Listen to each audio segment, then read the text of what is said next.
During the course of our engagement with BSA-4A Corporation, where we are conducting some internal control procedures, we have initially planned as the management asked for our team's help to solve their problem on their continuously decreasing income.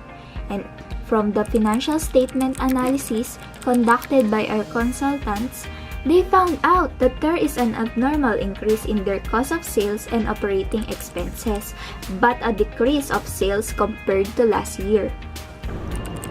So we planned out the internal control procedures we would be conducting to find the cause of the abnormal increase of expenses.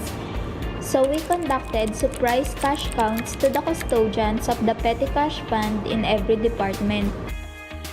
And we saw particularly in the cash box of the petty cash custodian of the purchasing department that there are invoices that are not dated, stale dated checks, post-dated checks of customers,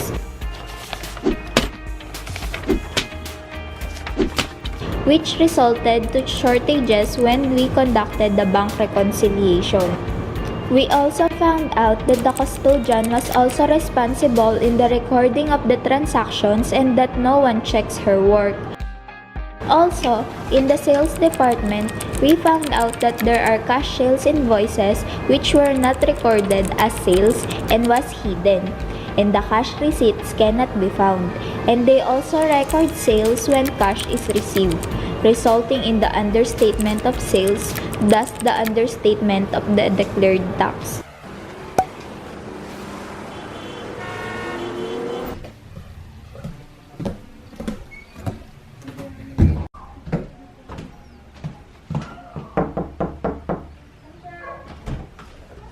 Excuse me, ma'am.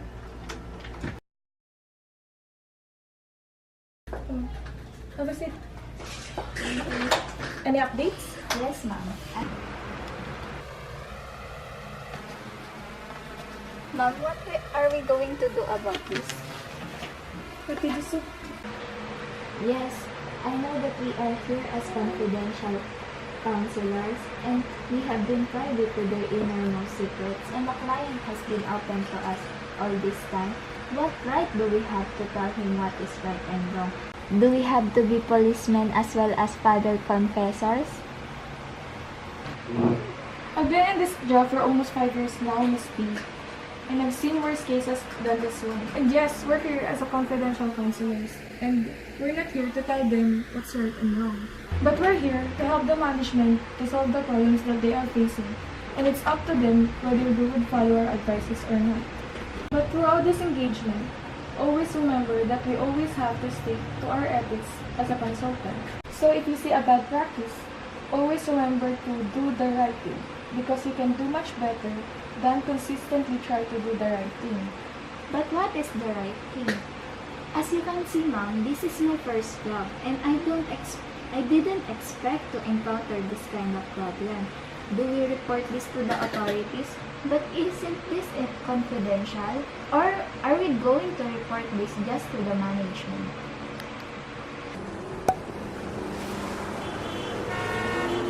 First, bring out all your working papers here. Since we have sufficient evidence about this case, non-disclosure is not considered an acceptable alternative because it makes you an accessory to the fact. Disclosure to the offending party only, with no action, may result in the destruction of the part of the evidence. What you mean, ma'am, is we're going to disclose this case to the authority? So this is what we're going to do. Probably, the first step is to report this matter to the chairman of the board. Since we will be reporting about this case to our director, she would be the one communicating with the CEO about these matters. And then we'll see what she does.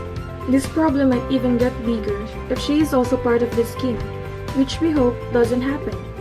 And if it does, however, we require that the matter be referred to an external body, such as the Securities and Exchange Commission, Justice Department, Bureau of Internal Revenue, or even the shareholders.